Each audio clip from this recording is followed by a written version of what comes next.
Every parent stood up and walked out in the middle of my daughter's performance to protest against her. I had bought her a new ukulele for the recital because she got an A on her music, and she practiced for it all week. But when we walked into it, none of the parents said hi to me. And when my daughter walked on stage with her ukulele, every parent instantly stood up. One of them yelled, "Cheater," and they all walked out at once, refusing to watch my daughter's recital. I looked around shocked, and my daughter started tearing up and walked off the stage with her new ukulele still in her hand. The next kid came out, and instantly, all the parents returned to the seats and watched his performance like nothing happened. I realized this was deliberate humiliation of my daughter. I immediately rushed backstage and found her sobbing in the corner. She cried, and nothing I said made her stop. She had been so excited, and this completely crushed her. But then the recital ended, and all the parents came to collect their kids. One of them saw my daughter crying and smirked, then loudly said, "That's what she gets." That's when I had enough, and demanded they tell me what happened. One of the mothers grinned and said, "We know your daughter cheated on that music test. All our kids failed, and she somehow got an A. We boycotted her performance because cheaters deserve punishment." I stood there shocked. A bunch of adults traumatized my daughter because she studied for a test. Suddenly I turned around and she was behind me. I realized she'd heard everything. I thought she'd be even sadder, but then she wiped her tears and told the parents, "You did that because I did well on the test? You don't like me because I'm awesome?" Before anyone could respond, she picked up her ukulele and strummed random chords, singing, "I got an A, and you can't take that away." Her tears were gone, and the parents stood frozen. They tried to avoid seeing her perform, and were now forced to watch her perform a mockery of them. My daughter later asked why they didn't like her for being awesome, and I pointed to her A and told her people will only try to tear you down if they're unhappy with themselves.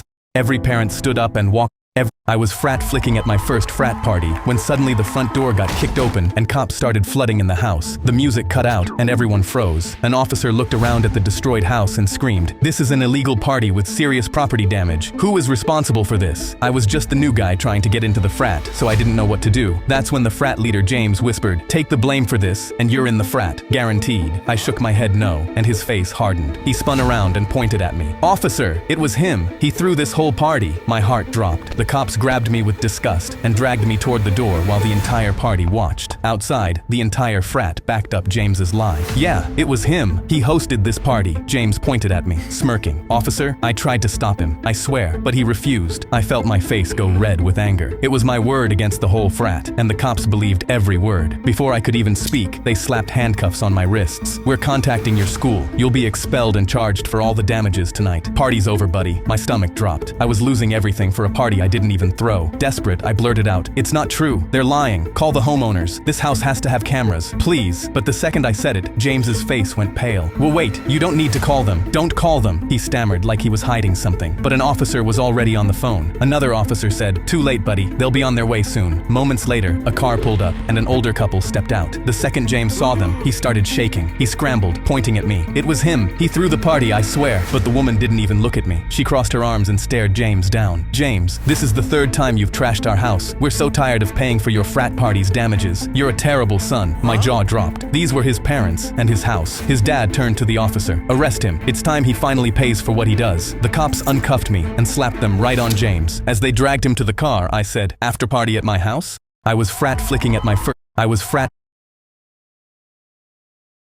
My best friend walked into class painted in green from head to toe, wearing purple shorts, flexing both arms at the ceiling. I was the first to laugh, and he turned and slammed both fists down on the desk. "Hulk doesn't want to be laughed at. Hulk is angry." The whole class flinched, and I just rolled my eyes because I thought it was some weird prank. But when he came in the next morning, he punched the doorframe and screamed, "Hulk has arrived." The entire class started whispering, until he sat down and flung a chair at the wall. I grabbed his shoulders. "Todd, what the hell are you doing? You look insane." He shook me off. "Todd gets picked on. Todd gets shoved into lockers. Hulk doesn't. It's better this way. You'll see." And at lunchtime in the cafeteria, I started to see what he was talking about, because the kid who shoved him every day knocked his tray onto the floor. But this time, Todd spun around and was ready to fight back. He roared into his face and drove his fist through the plastic tray on the table. "Hulk dares you to hurt him again. Do it." The bully completely froze, and it was the first time I'd ever seen someone be intimidated by Todd. The next day, I found him alone at the lockers, still green, still in purple. "Todd, it's me. You can stop now." He turned his head toward me, and there was nothing behind his eyes. "Todd is not here. Hulk is here to stay." Down the hall, a crowd swarmed him, pointing and laughing, but he was too numb to care anymore. My heart broke because I was the first to laugh at Todd, and now I was the only one who couldn't.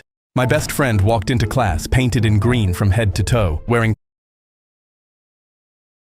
I was 3 weeks into my sentence at a Mexican prison when the biggest guy walked up to me with his fists clenched. He pressed a wrapped knife into my chest and said, "I'm Diego, and you'll be hiding this under your bed for tonight's shakedown." I told him no, but he stepped so close I noticed the cartel ink around his neck. "Hide it, or I'm using it on you." I took the wrapped knife with shaking hands and walked back to my bunk, having no idea what to do. But then I saw Diego whispering to one of the guards and realized he had serious influence here. That night, the same guard walked in and immediately reached under my mattress. He pulled the knife out and instantly slammed me into the brick wall so hard I felt my tooth crack. "What's this American?" He held my arms behind my back. I didn't want to snitch, but I owed Diego nothing. So I replied, "Diego made me hide it. He said he'd kill me if I didn't." But the guard clicked handcuffs on me. "I have no idea who that is. Just wait till morning. We'll sort this out." He threw me to the ground, and I spent the rest of the night locked in handcuffs. In the morning, the same guard opened my cell. "Come with me, American." He dragged me to the yard where Diego was already kneeling. He forced me down beside him and said, "There's only one way to settle this." He swung a leather strap hard at my back, and it tore through my shirt. He swung 10 times until my back was raw and red. It hurt to move. Then he got to Diego and gently slapped him 3 times. I was in disbelief, and Diego quickly rose to his feet. "We're fighting to the death," he announced to the crowd that was forming around us. I got up, my back in agony, and I didn't even have time to gather myself before he threw a punch. He hit me, and I stumbled, and he threw another, but I managed to duck, and his momentum carried him into the crowd. But that's when I noticed the same guard, slipping the same knife into Diego's hand. My legs trembled as I realized I was fighting a knife, and suddenly adrenaline took over, and my back was no longer in pain. Diego swung the knife, but I dodged it. He swung again as his cartel buddies yelled, and when it sliced my cheek, I knew I couldn't duck forever. So the next time he swung and missed, I unloaded a right hand. It cracked his jaw, and Diego fell face first, his head bouncing off the dirt. His knife fell from his fingers, and he stopped moving. The crowd went silent as I stood there with blood pouring down my cheek, staring at the guard who gave the knife. He was next.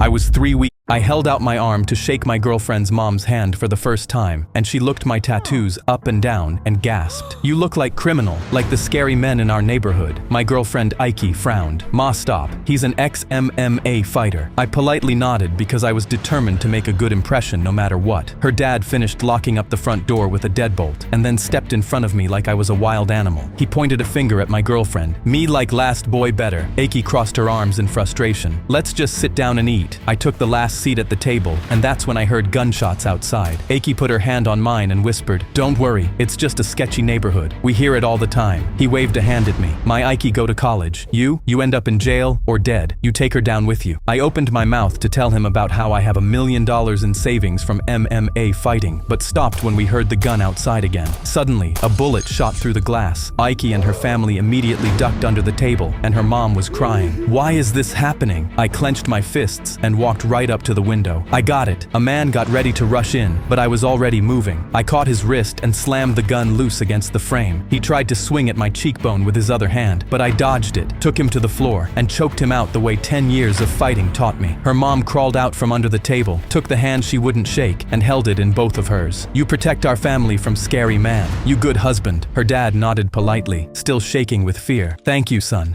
I held out my arm to shake my girl. I handed my son a ball of garbage on his 9th birthday. I couldn't afford a football, but I spent all night making this for you. He started dribbling it around our poor African village. "I love it, Baba. One day I'll be a famous footballer in the World Cup, and I'm going to be so rich I'll buy you whatever you want." I didn't know what to say because I didn't think that could ever come true. But a week later, a volunteer from a charity truck dropped off food and clothes, and he stopped to watch my son juggle that garbage ball 50 times without a drop. "Where did he learn that?" he asked. I told him he taught himself, and he laughed and yelled, "If he keeps that up, I'll see him at the World Cup." My boy's whole face lit up with a smile. "It's meant to be, Baba. I'm meant to be a football star." The volunteer climbed into the supply truck and came back out with real football shoes and a real football. For the next 2 years, he'd kick the football while every kid in the neighborhood watched and cheered. But everything changed when a football academy was running trials in the city. I sold our goat for 2 bus tickets there. My son lined up beside boys in clean kits, the garbage ball still in in his bag, and I was sure they'd send him home. But they kept him. And for 5 years, all I heard from him were postcards. Until one night, my phone lit up in the dark, and he could barely speak. "Baba, I made the national team, and we're going to the World Cup." And 3 weeks later, I sat in a stadium of 80,000 strangers, with the cracked badge of our village on my chest. The teams walked out under the lights, and I found my son in the line, the flag on his chest. Before the whistle, he jogged to the sideline and pulled a ball of garbage out of his kit bag. He dropped it onto his foot and juggled it, once, twice, in front of the whole world. The boy who promised to buy me whatever I wanted pressed that ball of garbage to his chest, pointed it up at me, and I came apart in a stadium full of strangers.